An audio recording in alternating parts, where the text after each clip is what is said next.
నమస్తే సార్, మీ పేరు? నా పేరు గుండెపోయిన Ayodhya Yadav, BRS party senior నాయకులు, యాదాద్రి జిల్లా యాదవ్ సంఘం ప్రెసిడెంట్.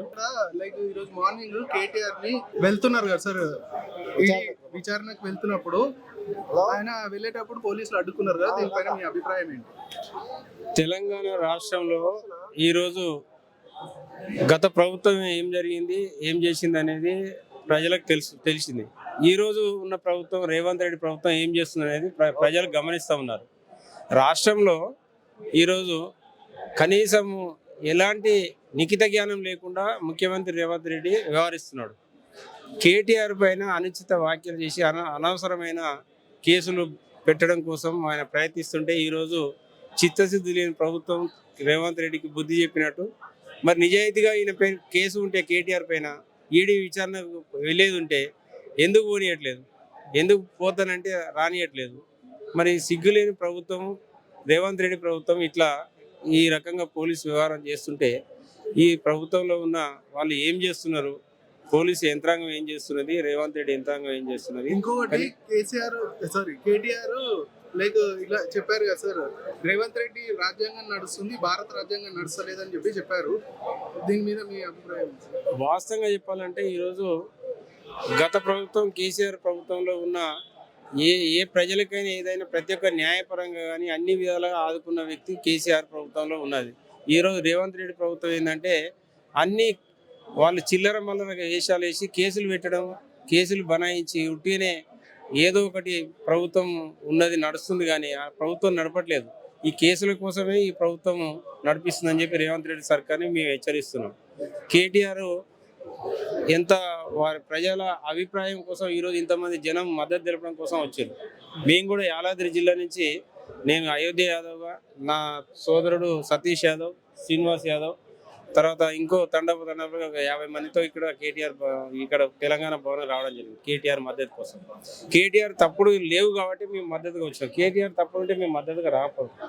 ఎందుకంటే ఇలాంటి తప్పుడు కేసులు, తప్పుడు విచారణలు, ఈడీ విచారణలు అన్ని చిల్లర మల్లర రాజకీయాలు చేసి ఒక ప్రభుత్వం నడుపుతున్న ముఖ్యమంత్రి స్థాయి కాదేది, చిల్లర మల్లర రాజకీయం అని చెప్పి రేవంత్ రెడ్డి సర్కార్ని మేము హెచ్చరిస్తున్నాం. ఎందుకంటే ఇకనైనా మానుకొని నువ్వు ప్రభుత్వ యంత్రాంగాన్ని నడిపి ప్రజల మంచి బావు కోసం నువ్వు ప్రభుత్వంను వేలు, కానీ అనవసరమైన ఈ కేసులు ఇవన్నీ వేస్ట్ ముచ్చట.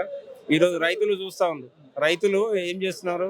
నువ్వు రైతు బంధు లేకుండా, రైతు బీమా లేకుండా, కళ్యాణ లక్ష్మి లేకుండా, తులం బంగారం ఇస్తా అని చెప్పి అన్ని మోసపూరిత మాటలు చెప్పి నువ్వు ఏది అమలు చేయకుండా, ఈరోజు 6 గ్యారెంటీలు అమలు చేయకుండా నువ్వు ఈ కేసులు పెడితే ఎవడు భయపడ్డాడు ఏమన్నా ఉన్నారా? గాజులు తోడుకున్నావా?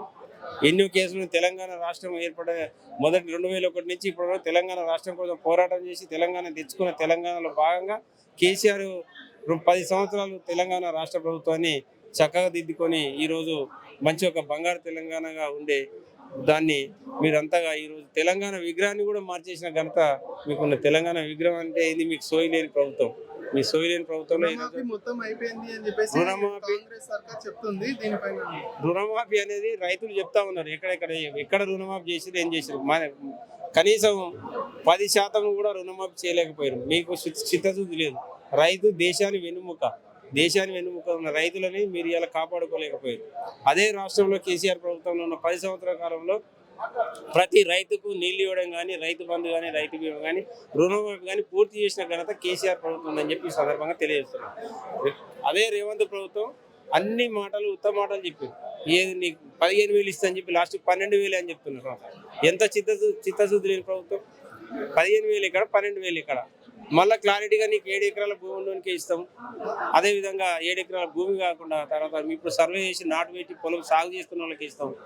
మినిమం నువ్వు లిమిట్ పెట్టు, తప్పులేదు. వాళ్ళ రప్పలకి తప్పులేదు. కానీ నువ్వు ఇచ్చేది కూడా ఇవ్వలేకపోతే ఉత్తమ మాటలు చెప్పి ఏదో పబ్బం కట్టుకోవడం తప్ప వచ్చే స్థానిక సంస్థ ఎన్నికల సందర్భంగా నువ్వు ఇవన్నీ కలిపోలి కథలు చెప్తే ఎవరు నమ్మరు. స్థానిక సంస్థల ఎన్నికల్లో నీకు బుద్ధి చెప్పే సమయం ఆసన్నమైంది కాబట్టి ఖచ్చితంగా నీకు బుద్ధి చెప్తామని చెప్పి ఈ సందర్భంగా తెలియజేస్తాం. ఫైనల్గా ఏం చెప్పాలనుకుంటున్నా, తెలంగాణ రాష్ట్రంలో ఏర్పడ్డ తర్వాతకి నువ్వు మూడో ముఖ్యమంత్రిగా ఈరోజు తెలంగాణ రాష్ట్రంలో నువ్వు రేవంత్ రెడ్డి గారు నీ ప్రభుత్వం నువ్వు చక్కదిద్ది ప్రజలకు నువ్వు కరెక్ట్ అయిన సమాధానం చెప్పి కరెక్ట్ ఒక ప్రజలకు న్యాయం జరిగే విధంగా అన్ని నువ్వు ఏదైతే ఇచ్చినావో 6 గంటలు అమలు చేసి దాన్ని అమలు చేసిందని చెప్పి నిరూపించుకొని నువ్వు మీసం తిప్పు. కానీ నువ్వు ఉత్తమ మాటలు చెప్పి మీసం తిప్పి తొడగొట్టి నేను వేసేస్తా కోసేస్తాను ప్రభుత్వంలో ఉన్న ముఖ్యమంత్రి మాట్లాడే మాటల విధానం అవి కాదు. అన్ని పోకిరి మాటలు, అన్ని ఉత్తమ మాటలు. ఆ ఉత్తమ మాటలు మాట్లాడడం, ఉత్తర పెగ్గలు చేయడం అది కాదు. నువ్వు ప్రజల కోసం పనిచేయి ఫస్ట్. నువ్వు చెప్పిన 6 గ్యారెంటీలు అమలు చేయి ఫస్ట్. అది కానీ నువ్వు ఇవన్నీ ఉత్తమ మాటలు చెప్పి ఉత్తర పెగ్గలు చెప్పేది మంచిది అని చెప్పి సందర్భంగా తెలియజేస్తాను.